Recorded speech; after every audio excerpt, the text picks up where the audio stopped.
Surat civil હોસ્પિટલમાં ફરજ બજાવતી ડોક્ટરનું અકસ્માતમાં મોત, મોપેડ સ્લીપ ખાતા થયું બ્રેન હેમરેજ, સારવાર દરમિયાન મોત નીપજ્યું। સિવિલમાં 11 મહિનાથી ડોક્ટર તરીકે ફરજ બજાવતી હતી શેફાલી આશીષ તલાયાગર, ઉંમર વર્ષ 26।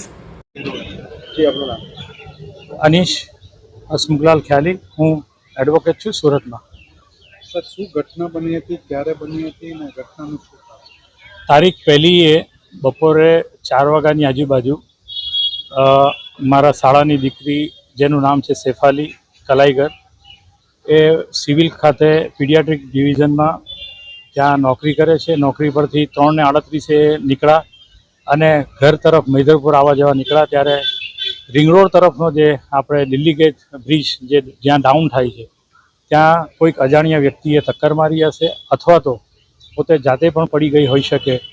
એ કોઈ પણ સીસી કેમેરામાં કોઈ જગ્યાએ આ ઘટના આવી નથી અને ત્યાં પડી જવાથી કે એને ટક્કર લાગવાથી એક્સિડન્ટ થયું છે અને એને માથામાં હેમરેજ થયું, જેના કારણે એને પ્રાથમિક સારવાર માટે સ્મીમેરમાં લઈ જવામાં આવેલા અને ત્યાર પછી આઈએનએસ હોસ્પિટલ ખાતે સારવાર કરવામાં આવેલી અને ગઈકાલે રાત્રે એમનું દેહાંત થયું। સુરત સિવિલ હોસ્પિટલમાં કેટલા વર્ષોથી ડ્યુટી કરે છે?